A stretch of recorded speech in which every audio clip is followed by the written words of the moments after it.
Advertencia. El siguiente programa está realizado para gente inteligente.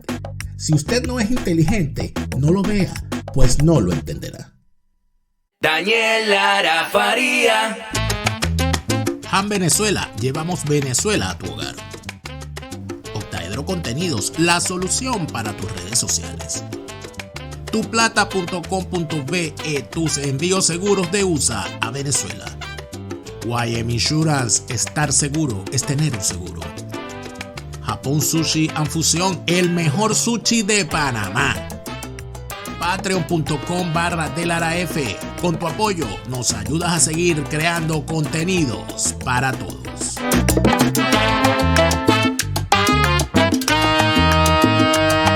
Daniel Lara Faría.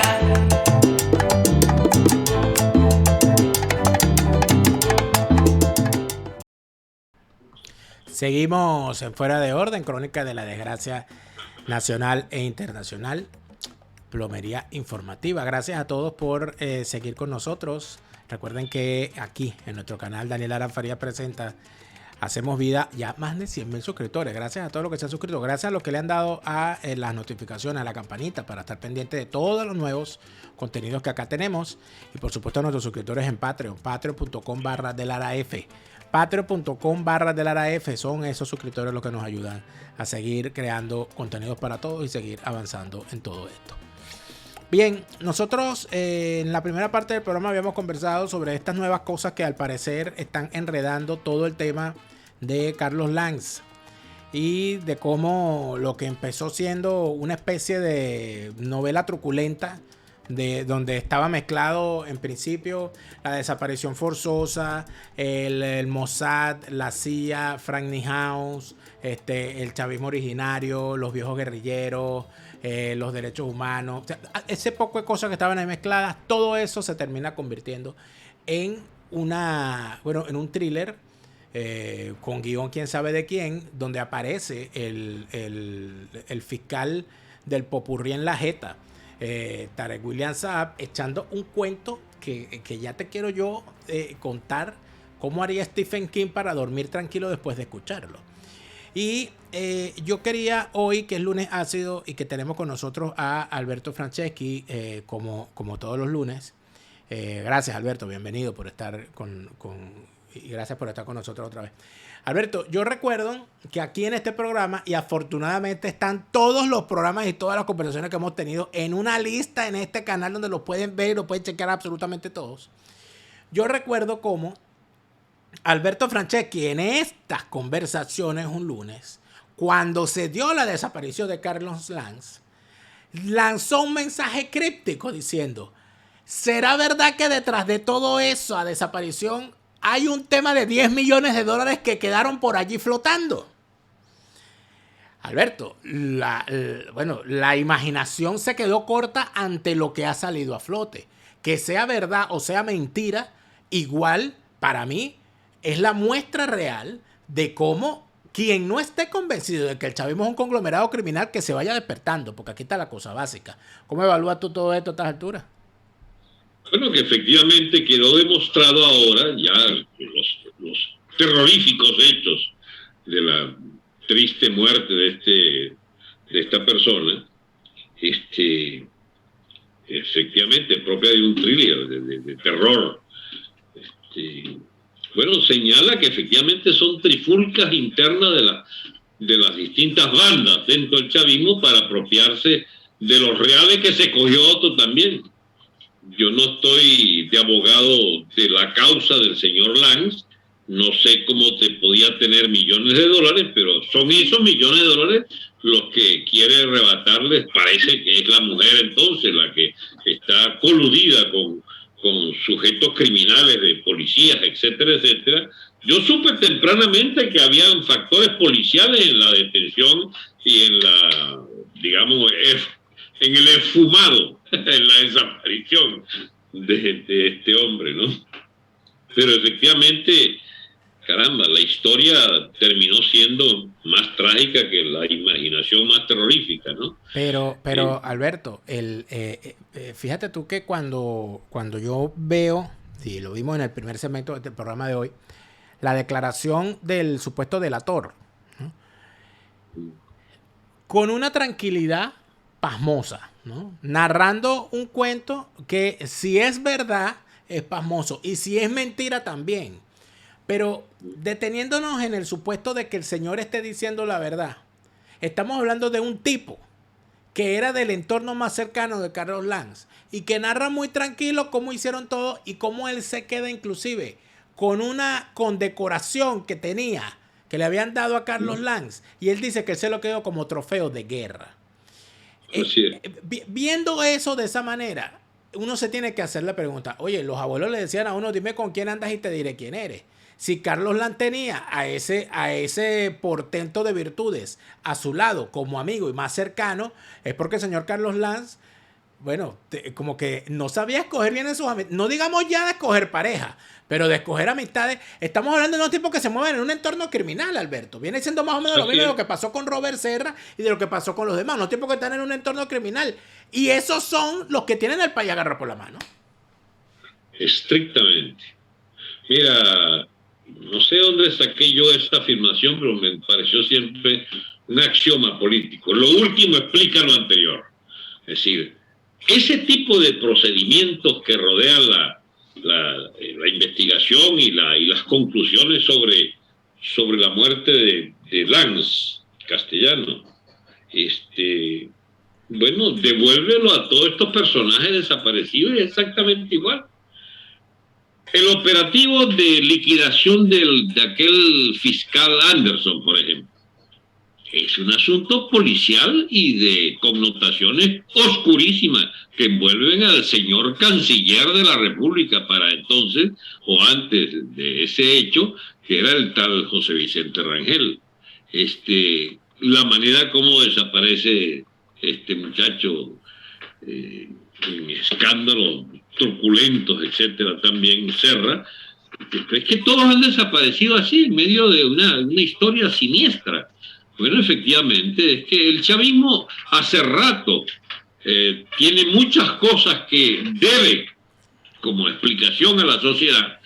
Está en el debe, y ese debe es el lado oscuro de la historia. Siempre es un lado, pero horrendo, oscuro y siniestro. Pero Alberto, siempre, Alberto, pero siempre hubo, con el caso de Danilo Anderson, nosotros teníamos sospechas. Nosotros decíamos, oye, de verdad, esto está muy raro porque nadie guarda en la gaveta del chifonier una panela de C4. Eso lo tienen policías y militares, eso estaba claro. Todo el mundo nos olía mal allí. Cuando se da el caso del asesinato de Robert Serra, bueno, ya la cosa estaba más descompuesta y nos podíamos imaginar cualquier cosa, igual con el caso de Otaiza, igual con el caso de otros más. Ese fue otro caso, exacto. El caso de Aguilar Tegames. Acuérdate del caso de Aguilar Tegames, que que era gobernador de Apure. Que era gobernador de Apure, lo destituyen por orden de Diosdado y se lo lleva Isea, Rafael Isea, gobernador de Aragua, para proteger en Aragua, y en Aragua lo matan a tiros comiéndose un pollo en brazo, un pollo a la broster. Y ahí hay un general de primera línea de Oriente que también lo acribillan de varios balazos en la cara incluso. Hubo otro, y está el caso de Johnny Janes Rangel, que aparece quemado dentro de su carro por combustión espontánea. Ese fue el gobernador de Cogede, ¿no? Cogede, que era Guardia Nacional y renunció para ser gobernador de Cogede.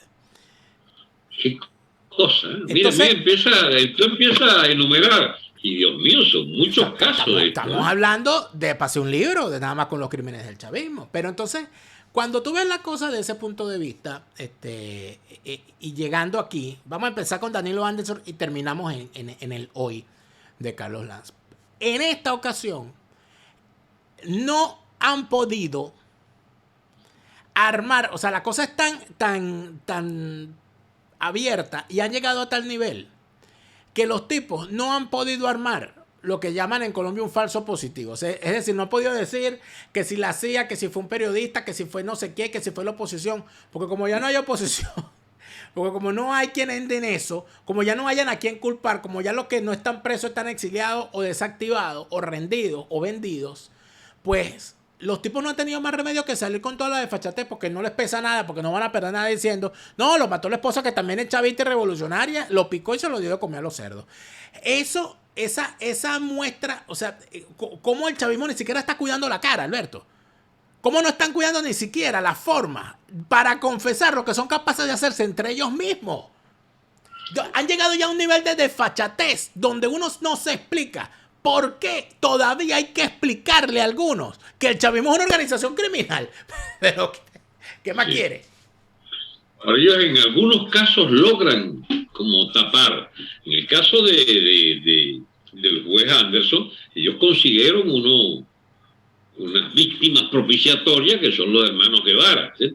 O sea, un ala policial de gente, de funcionarios de la vieja policía de la Cuarta, que ellos les echaron ese muerto y se han mamado 14, 15 años, 16 años que ya tienen preso, porque consiguieron a quien endosarle el crimen, ¿sí?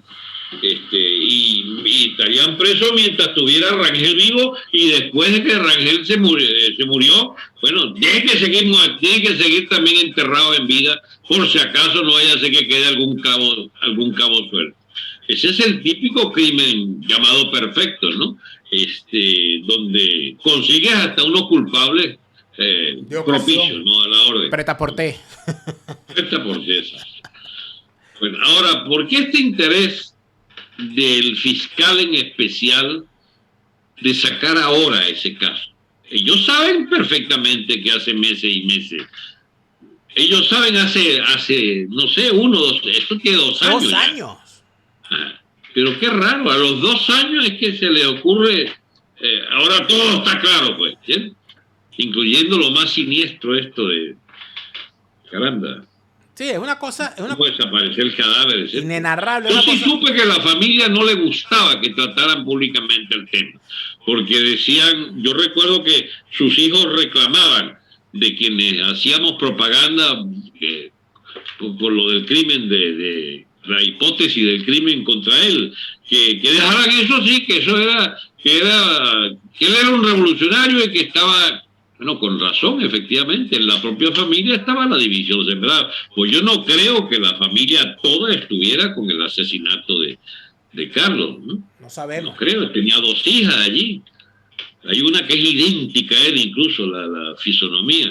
Pero es que muy raro que estaban de acuerdo con la madre en esta historia siniestra, ¿no? A todas estas no sabemos ni siquiera qué creer y qué no creer, porque como es costumbre para el chavismo, lanzan varias hipótesis y lanzan, por supuesto, a la gente por el camino de la obsolescencia programada del tema.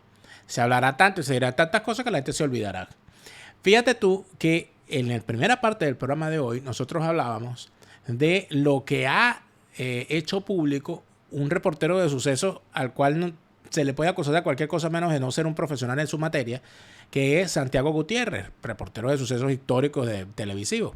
Y Santiago Gutiérrez dice que las fuentes que fuentes policiales le indicaron que sigue una búsqueda de la antigua PTJ, de la búsqueda del cadáver en varios sitios del estado de Aragua, porque la búsqueda del cadáver no ha terminado. Lo que quiere decir que el tema de lo que dice Tarek William, lo que dice el supuesto delator, es una hipótesis que ya Tarek William dio por hecha, pero que sigue la investigación y sigue buscando el cadáver. Entonces, ¿qué pasaría si aparece el cadáver de Carlos Lanz? Imagínate. ¿Dónde quedaría? O sea, estamos hablando de unas cosas en las que, además de eso, Alberto, yo recuerdo siempre a un amigo que siempre escucha nuestro programa de radio, le mando un saludo aquí a Luis Chirino. Y Luis Chirino, yo recuerdo que él llamaba a la emisora y decía, acuérdate de una cosa, y decía esto, ¿no? Y nosotros nos reíamos. Me decía, acuérdate de una cosa, Daniel. Los chavistas son tan malos que son capaces de cortarle la cabeza a la mamá Pasión Mondongo y venderlo en la calle. Y eso es un chiste. Pero eso se queda corto con lo que hicieron con este señor. O sea, estamos viendo cómo los tipos han llegado al nivel. Porque además de eso, cuando te adentras y hablas con policías, te dicen, no, pero es que esa es una práctica usual en las cárceles. Para desaparecer. O sea, que es una cosa que se practica normalmente. Y ese es el país que ha construido el chavismo. Y este señor del popurrí en la jeta llamado Tarek William es capaz Él cree que le hace un beneficio a la sociedad saliendo en una rueda de prensa, violando todas las normas del derecho penal en cuanto al debido proceso, a revelar todo este tipo de cosas. ¿Para qué? O sea, ¿qué intentan? La versión del gobierno. ¿A quién sirve esa versión? ¿A quién le sirve esa versión, Alberto? Dios mío. ¿No sabes a quién le sirve? Miren, es que lo que te diga, no sé, lo pondré en duda yo mismo, porque uno ya ni sabe. Vamos a entrar en lo siguiente. ¿Qué es lo que uno puede ver con todo esto? ¿Cuál es el mensaje puertas adentro del chavismo? Bueno, si esto le pasó a un camarada de ese nivel, que estaba en lo más adentro y lo más profundo de la revolución desde el principio, ¿qué quedará para otro que se resbale? Número uno. Por ejemplo, hay una primera conclusión ahí. Es un tipo allegado a Diosdado Cabello, por ejemplo. Por lo menos Diosdado reivindica su memoria, etcétera. Bueno, pero yo siempre lo he visto a él más cercano a Nicolás Maduro por aquello de su cercanía con la Liga Socialista y a los hermanos Rodríguez. Entiendo que él fue además... Y el secuestro de Lijao que liga a Rodríguez y a este. Claro, o sea, que yo entiendo que él estaba por allí, ¿no? Sí, pero es una pista equívoca, porque el propio secuestro de Lijao tiene, digamos, el caso de... A mí, la fuente que yo tengo es bastante, ¿cómo se llama? No te voy a decir nítida y clara, pero sí, tienen que creerme, pues. Que bueno, yo adelante, doctor, adelante, suéltelo.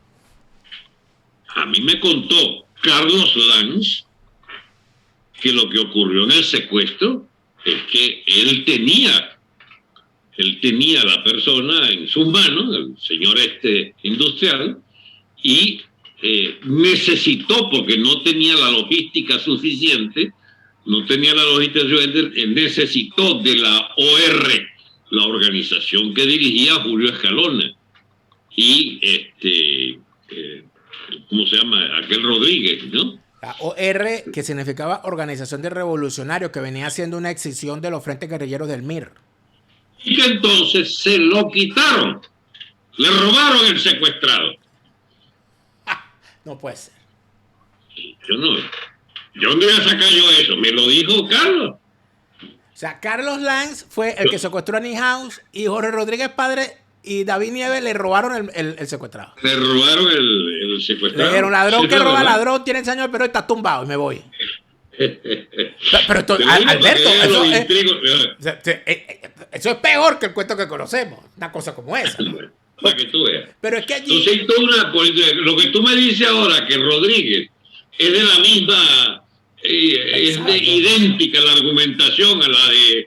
No, viene del propio origen del asunto. El propio secuestro ya implica divergencias internas y pleitos internos para quien se cogía el secuestrado. Claro, porque eso no era un tema político, era un tema eminentemente económico. Eran delincuencia política. No criminales. Pero entonces, en medio de todo eso, Alberto, el asunto está en lo siguiente. Fíjate tú hasta dónde se llega con todo esto. Yo recuerdo David Nieves, que murió el año pasado. David Nieves murió denunciando a Iván Padilla Bravo como el delator. Pero era una cosa... Ahí ya me pierdo porque yo no me acuerdo nada de eso. Era una cosa que el tipo de forma... a nosotros nos delató fue Iván Padilla Bravo. Iván Padilla Bravo, un periodista chavista que hasta un programa de televisión en Venezuela de televisión tenía y tal. Y David Nieves, y que era cónsul David Nieves y todavía chavista, y el tipo lo denunciaba una y otra vez. Ahora, Carlos Lanz pagó cárcel por el tema de y fíjate tú lo interesante de esto, ahora entiendo, ¿no? Eso es como que el axioma ese que tú usas. Lo actual explica lo anterior. Lo último explica lo anterior. Bueno, diciéndome eso que me estás diciendo, se explicaría entonces el por qué hubo una campaña por la libertad de David Nieves que hasta lo lanzaron al Congreso y logra salir, por la libertad de Salomé Espinosa que lo lanzaron al Congreso y logra salir, pero Carlos Lanz se mamó sus 8 años de cárcel. No, fíjate que no, porque también hubo quienes le ayudamos a Carlos Lanz a salir de la cárcel en campañas por la... Tú no ves que era la pacificación en Caldera, ¿cuándo Caldera esto, no? Y entonces yo recuerdo haber mandado pegar fiches por Carlos Lo que Lanz. pasa es que a Carlos Lanz lo agarraron 3 veces y 3 veces lo amnistiaron. Ya. Acuérdate que ese señor pasó. Él era, por ejemplo, lo que me consta, él era tenía un nexo fuerte con la FARC de Colombia. Te lo digo porque mi separación de él viene por ese tema. Él me decía que estábamos de acuerdo en la cuestión del movimiento obrero, etcétera, etcétera, y en una eventual perspectiva de milicias obreras y toda esa vaina. O sea, todo lo que es la fantasía izquierdista, digamos, la podemos compartir, pero una vez que hablamos ya a fondo, él me propone ir a Colombia a hablar con la FARC. Y yo, la FARC no voy a hablar. La FARC no es no es por las razones históricas por las que los marxistas se separan de la cuestión de armas, que si es una guerrilla pequeño burguesa, como se decía, si es una guerrilla que se autodetermina, si no se disciplina el movimiento obrero, no es confiable. Y él sí creía en esas tesis de que, bueno, que la guerrilla era pues en sí misma una portadora, una generadora de un movimiento que podía llegar a sus más altos fines sin necesidad de disciplinarse a ningún interés distinto de la propia guerrilla. O sea que a ti te consta que Carlos Lanz creía en toda esa paja. Mira, él entregó su vida a esa causa y cuando ellos pactan con el chavismo, lo pactan a cambio pero esta es una izquierda guerrillerosa atemperada, ¿no? Él llega a ser directivo de Alcasa, chico, gerente de Alcasa, y antes estuvo en tareas del Ministerio de Educación, entiendo, y había una cantidad de cosas, todas altruistas, me imagino, desde su punto de Pero vista. ni tan altruista, porque recuerda que él fue el creador del decreto 1011, que causa aquella gran rebelión que termina en el 11 de abril. Pero además de eso, estuvo él y su hermano Rigoberto, ¿no? Estuvieron metidos allá en el Ministerio de Educación, en la gestión de Navarro, y luego en la de Aristóbulo haciendo desastres. Y son muy mal recordados allí por los desmanes que hicieron. Pero, o sea, altruista no lo creo. Pero Rigoberto no era partidario de salidas armadas. Rigoberto era del movimiento de la Escuela de Sociología. Sí, bueno, pero tenía ese cerebro echado a perder los dos. De hecho, cuando te pones a ver cómo termina, no, porque yo vigilaba a los tipos, yo los leía en los artículos que escribía y yo decía, no, esta gente se echó a perder. Cuando tú ves... Pero era propio de la Universidad Central, era el hervidero de todas esas ideas fracasadas. Bueno, estás hablando con un egresado de la Universidad Central que los vigilaba. Yo vigilaba a los tipos a ver qué era lo que decían. Y cuando veía la cosa decía, yo sé quién es este bandido. Pero entonces, llegando al asunto, Alberto, quizás a lo medular de todo esto, quizás podríamos, yo no sé si darnos cuenta de que el chavismo de hoy, esta cosa chavomadurista o eso que está allí gobernando, no es otra cosa que una depauperación, por un lado, del viejo sistema político venezolano. Eso lo hemos hablado aquí varias veces. O sea, que aquí no hubo un cambio. Esto es la fase depauperada. Pero dentro de esa descomposición está también esa izquierda que no evolucionó y que, así como Trino Mora dicen que se quedó en los 60, ¿verdad? Yo esto se lo dije una vez a Douglas Bravo. Yo le dije, entrevistándole, le dije, Douglas, tú eres como Trino Mora, tú te quedaste en los 60. Trino se quedó, lo que pasa es que Trino se quedó en la música, en el rock, y tú te quedaste en la montaña. O sea, esa gente nunca se pacificó, nunca olvidó el fusil, nunca olvidó el marxismo-leninismo, ni todo ese poco de consignas hediondas a naftalina. Y así llegaron al chavismo y ahí siguen, porque ahí está Julio Escalona. Ahí están estos personajes. O sea, esa gente, podría decirse que el chavismo de hoy es también putrefacción de esos viejos pensamientos. El movimiento guerrillero, esta es la herencia guerrillera. Los mismos presupuestos que llevaron a la guerra de guerrillas son los mismos presupuestos. Por eso el caso del maoísmo es un emblemático a nivel mundial. El maoísmo en esa lucha terrorífica de las fracciones al final del régimen maoísta viene de aquellas trifulcas guerrilleras internas del Ejército Popular de Mao, etcétera. El caso más siniestro, que es el de Camboya. La guerrilla Khmer, de los Khmer rojos, termina el chico en una propuesta de exterminio de una buena parte de la población, precisamente a partir de esos diseños. El ejército, el Sendero Luminoso, chicos, los casos de exterminio de gente, de pueblos enteros por parte del Sendero Luminoso, que eran polpotianos de origen maoísta, Pol Pot en Perú, es lo mismo. En Venezuela nos tocó una versión temprana. Pues ya va, y es que esto está entroncado también con el chavismo, o es que, con el castrismo, o es que el castrismo no tiene versiones siniestras de ajuste de cuentas internos, la propia eliminación de Camilo Cienfuegos, etcétera, las luchas intestinas contra el movimiento 26 de julio, el directorio, la eliminación de varios de estos tipos de cabezas del llamado directorio. La famosa lucha contra bandidos de la guerrilla del Escambray y el propio martirio del Che Guevara. Porque si nos ponemos a contar las cosas como son, no hubo una muerte más conveniente para Fidel Castro que la de Che Guevara.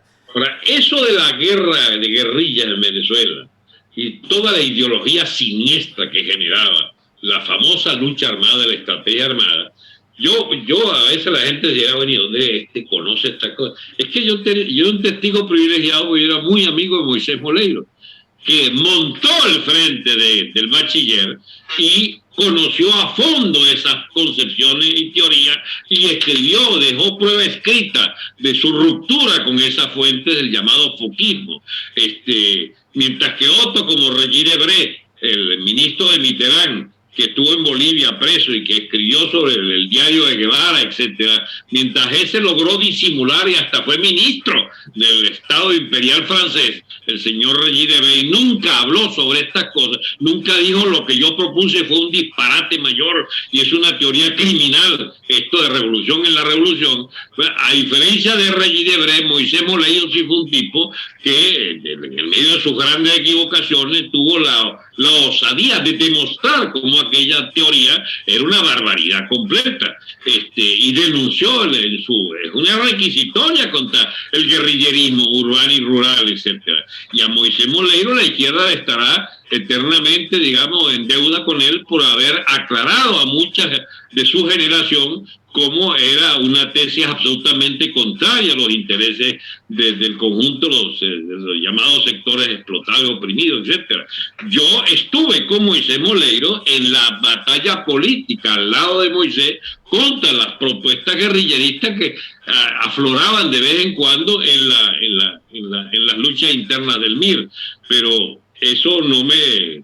Yo no tengo por qué avergonzarme de eso. Fuimos parte de la historia de Venezuela y los que éramos enemigos de esas concepciones izquierdistas guerrilleras, terminaron imponiéndose y barriendo pues de la izquierda parte de esto, pero hay otra parte que siguió y se arropó bajo el chavismo y como siempre ocurre terminaron siendo corrientes ultra oportunistas, absolutamente enfeudadas a lo peor del régimen, y hubo gente que se conservó. Mira, te voy a mencionar una persona que no tiene, yo no sé en qué paró, pero yo recuerdo que sus últimos 20 años de vida habían sido ejemplares. Pérez Marcano con Moisés Moleiro, Héctor Pérez Marcano con Moisés Moleiro, ellos estuvieron contra el foquismo, contra el guerrillerismo y hicieron una lucha legal hasta los últimos días de su vida. Héctor Pérez Marcano, gran amigo, que también dejó un testimonio importante en la larga entrevista hecha libro por Antonio Sánchez García llamado La invasión de Cuba a Venezuela, donde da cuenta en efecto de la gran equivocación que fue dividirse de AD, irse a la guerrilla, declararse marxista y todo aquello y todos esos errores que se cometieron. Ahora, Alberto, fíjate tú, porque ahí parece que son... las papas son del mismo saco. Mientras todo esto ocurre, yo me he enterado hoy, porque bueno, así son las noticias de este tipo, de que el Partido Comunista de Venezuela, ese dinosaurio, yo creo que es el primer gallo dinosaurico de la historia. Yo creo que los arqueólogos deberían estudiarlo, los paleontólogos deberían estudiarlo bien. Está denunciando que le mataron a un dirigente en Guasdualito. Dirigente que había denunciado a la Guardia Nacional por estar asediando y hostigando a la población. Él había denunciado que este militar lo había amenazado de muerte. Además había denunciado que y había advertido que cosa que le ocurriera él lo hacía responsable. El tipo lo mataron, eso fue en enero. No había noticias sobre eso. Además de eso, anda entonces pegando gritos bandera roja. Yo estoy un poco confundido porque yo entiendo que bandera roja se dividió yo no sé cuántos pedazos y hay unos que tienen la bandera y otros que tienen la roja. Yo no sé cómo es la cosa allí. Pero más allá de todo eso, andan denunciando militantes de bandera roja que les han metido presos unos activistas. Y entonces aquí vienen dos cosas. Número uno, parece que hay un nuevo tipo de represión que está focalizada, localizada, puntual. O sea, agárrame agárrame aquel. Pero no sabemos si va todo en el mismo camino. Porque se carga como se carga a Carlos Lanz y ahora la emprende contra estos tipos de bandera roja que... Eso, no te extrañe que terminen en más muertos, porque esos odios fratricidas es para toda la vida, ¿eh? Y esos ajustes de cuenta vienen desde allá, contra delatores y, pues, digamos, por salvar el honor de no sé quiénes, de no sé qué combatientes, o sea, porque esa es una macabra ideología que rodea todas estas cosas, y hay una moral del caso, pues son con su moral de delincuencia política que tapa errores y tapa desastres, tapa asesinatos y crímenes de todo tipo. Yo felizmente estuve en la izquierda que, aunque impugnábamos el sistema político y que aunque queríamos una revolución, la queríamos entre los cánones clásicos de las revoluciones de alzamientos colectivos y no de la tesis del terrorismo individual, que es una tesis más bien emparentada con el anarquismo y con las propuestas de tipo guerrillerosa en América, que las trajo a primera línea el castrismo, ¿no? Yo nunca fui castrista, felizmente. Pero fíjate, tú a veces me metes en unas conversas rarísimas, ¿no? No es la raro. gente va a creer, bueno, ¿dónde salió? Yo abandoné la izquierda en todas sus versiones. Por supuesto, nunca fui de la izquierda guerrillera, y abandoné la izquierda en todas sus versiones antes del chavismo. Por lo tanto, puedo hablar con alguna propiedad, igual que Moleiro. Fíjate tú que Moleiro tampoco fue chavista, no fue, porque era casi como contrario a la lógica de quienes habíamos defendido ideas de izquierda. Bueno, tampoco le dio tiempo, ¿no? Él murió muy temprano llegado el chavismo al poder, ¿no? Yo creo que Moleiro murió como en el año 2000, creo. Sí, pero en esos 2 años tuvimos una relación todavía de amistad y conversamos mucho de los temas de lo que era el desastre que significaba el chavismo. Te lo digo porque creo que se hace poca honor a la personas como él, como Marcano. No, hay gente a la cual se debió haber escuchado en Venezuela y lamentablemente no se hizo. Carlos Rangel es uno de ellos. Probablemente las experiencias de los derrotados, que es una cosa que no sé. Sí. Yo no entiendo por qué eso no se cultiva en Venezuela. Las experiencias de los derrotados son importantes. Las reflexiones que hacen después de la derrota, los realistas, por ejemplo, es importante leerlas. Ahora, el caso de Carlos Rangel es distinto. El caso de Carlos Rangel es distinto, pero Carlos Rangel hizo unas advertencias bien tempranas. Tempranas y geniales. Era un pensamiento de derecha, digamos. Claro, pero antiestatista, con conocimiento de la historia venezolana e iberoamericana. O sea, una persona que entendía, mira, por el camino que vamos a terminar aquí, y aquí estamos. Ahora, Alberto. Y antes que todos ellos, Domingo Alberto Rangel, ese sí fue profeta de verdad completo, porque ese adelanta la línea hacia una insurrección de masa, etcétera, revolucionaria, pero inmediatamente combate la guerrilla, el guerrillerismo y toda la línea del guerrillerismo. Y es un tipo que escribió decenas de obras, de libros, de panfletos, etcétera, para defender una posición coherente, digamos, dentro de lo que era el marxismo tradicional, pues, de la lucha de clase, etcétera. Pero no fue pro guerrillero ni pro castrista tampoco. Ahora, fíjate tú una cosa, Alberto, para ir redondeando ya esto.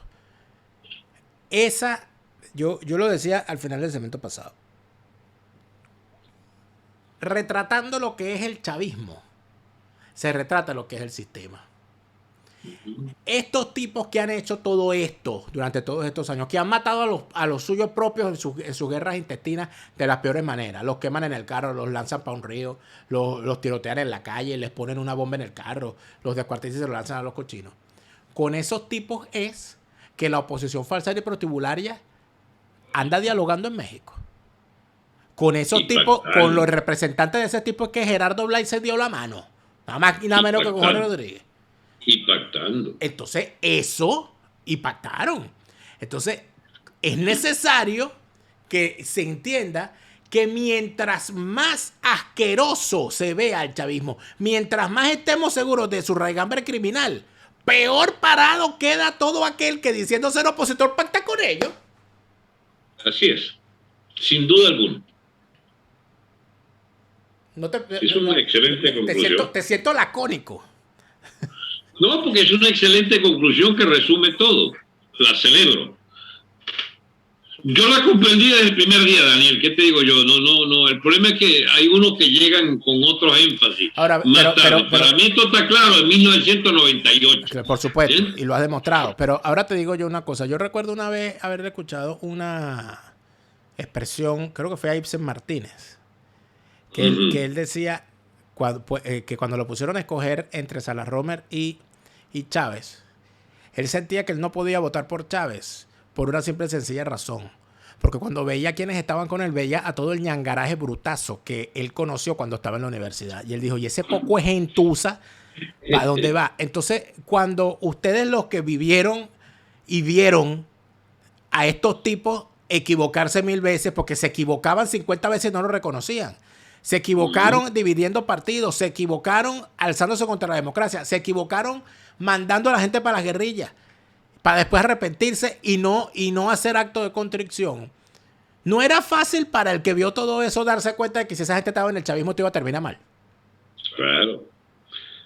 Y eso es lo que hace que gente como Ibsen y como yo, pues hemos podido ser, no fuimos todos los asiduos como amigos, pero las pocas veces que nos encontramos a principios de los 2000, cultivamos rápidamente una empatía, digamos, incluso pública, de nuestra pertenencia común a esa raigambre de lo honesto que pudo haber sido para algunos la militancia de izquierda, pero que era insostenible e impresentable colocarla del lado del chavismo, del lado del castrismo, del lado del guerrillerismo, y eso es lo que, bueno, a la gente le cuesta entender porque uno pudo ser, por ejemplo, al igual que Moisés Moleiro, un defensor de aquellas ideas, pero no fuimos ni chavistas ni partidarios de los horrores de esa degeneración del guerrillerismo, de lo cual hoy no hay manera de excusar que gente como Carlos Lanz siguió en esas tesis y miren cómo terminó, pues.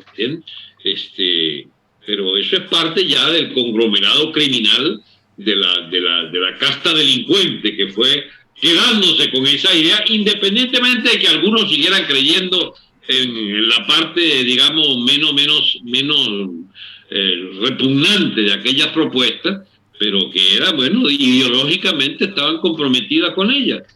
No hay manera de excusar que esa izquierda hizo con el poder y con el poder que se les dio a esa idea del irredentismo social, etcétera, esta calamitosa herencia que reúne mentes putrefactas del autoritarismo izquierdista, que son parientes de Pol Pot, ¿cómo se llama? De esta logia pero criminal de Camboya, de los Gémenes Rojos, o que son de los senderistas luminosos, que son de la FARC. Mira, el que quiera saber qué es la FARC, chico, que lea hasta articulitos de gente que se expresa, chico, que tiene un negocito en un pueblito y la llama un emisario de la FARC para decirle que tiene que colaborar, ¿no?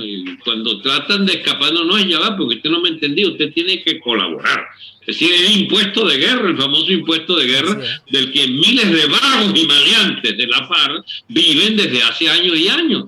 Y es una conducta que emparenta la mafia, es el mismo impuesto de las mafias, de los sopranos, o de lo que sea, que se les van al pulpero de la esquina, chico, y les obligan a semanalmente derivar una ganancia pesaguera, ya la misma que los pueblitos obligaban en Venezuela o en Colombia todavía a tener que colaborar pues con la guerrilla, ¿no? Ahora, cuando se hacen del poder, ahí sí son temibles, porque ese entonces ya no, el lenguaje no es el del impuesto al pobre diablo de la pulpería. El lenguaje es el de las bandas criminales que se apropian del Banco Central de Venezuela, como hizo el chavismo, y emitir bonos de la deuda para otorgarse ellos mismos miles de millones, las famosas tetas postizas que mandaba a poner aquel presidente del Banco Central. Nelson Merente. Benefactor de todas las bendecidas y afortunadas de Naiguatá y zonas aledañas y circunvecinas. Así es, te lo mencioné con la mala intención de que completara la faena, pero te digo, ¿quién es Merente? Merente es autor, chico, de un acuerdo fundamentalísimo, creo que le llaman el cabezón Capriles, algo así, de que pacta, chico, la ex de la burguesía caraqueña con la ex chavista para robarse, chico, 100 mil millones de dólares emitidos, chico, en bono del Banco Central. Pues estamos hablando desde otras dimensiones, Daniel. Así es. Y eso es la putrefacción de lo anterior con la suma de lo actual. Y eso es lo que tenemos. Pero bueno, Alberto, te agradezco muchísimo. Pero todo menos ser acusado de lacónico. Yo respeto los tiempos del programa, chicos. Trato de ser breve. Gracias, Alberto, por esta conversación que ha sido, como siempre, ha sido muy interesante. A ustedes, amigos, les agradecemos muchísimo por habernos acompañado. Recuerden que estamos de lunes a viernes a las 8 de la noche en un nuevo estreno. Sábado y domingo estamos a las 12 del mediodía. Siempre aquí en nuestro canal YouTube y siempre, por supuesto, con el apoyo que tenemos.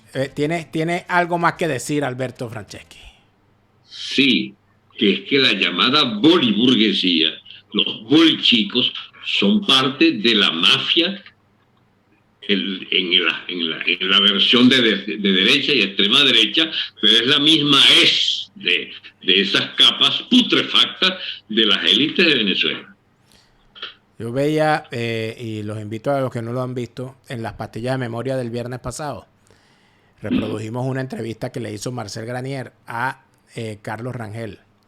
Y Carlos Rangel habla de que es que aquí tenemos que hablar de los socialistas blancos y de los socialistas verdes. Me gusta esa Eso es lo que hay. Entonces, si vamos a hablar de los ladrones, de los corruptos, de los criminales, hay que hablar de los criminales chavistas y de los criminales que dicen ser opositores. Porque lamentablemente son todos criminales y van todos a lo mismo. Pero bueno. Y cómo financian campaña y cómo levantan liderazgos y figuras mediáticas. Fíjate, te voy a dar un detallito, chico. Un detallito para terminar esto. El señor Alberto Federico Rabel vendió su casa en Cerro Verde. ¿Ah, sí? La vendió, sí. Él está en el exilio, pero logró vender su casa. ¿Sabes a quién se la vendió? Le darían algunas decenas de miles de bolívares. ¿Sabes a quién se la vendió? Sí. A tu amigo Enrique Capriles. Ah, mira. Tú vas a vivir allí. Entonces quiere decir que muy probablemente en esa casa van a poner al lado del retrato de Alberto Federico Rabel el retrato de Gorrín. Pues una cosa maravillosa. Y entonces tendrá que reconfigurarse aquel viejo bolero. No será el retrato de mamá, sino el retrato de Gorrín. O el retrato de Rabel. No el bolero de Rabel, sino el retrato de Rabel. Pero bueno, gracias, Alberto, por esta conversación, amigos. Hasta mañana. Chao. Han Venezuela, llevamos Venezuela a tu hogar. Octaedro Contenidos, la solución para tus redes sociales. Tuplata.com.be, tus envíos seguros de USA a Venezuela. YM Insurance, estar seguro es tener un seguro. Japón Sushi and Fusión, el mejor sushi de Panamá. Patreon.com/DeLaraF. Con tu apoyo nos ayudas a seguir creando contenidos para todos. Resistencia por la libertad, resistencia por la paz, resistencia con contundencia, no más lavado de conciencias, resistencia. ¡Madre! Se volvió a ir la luz.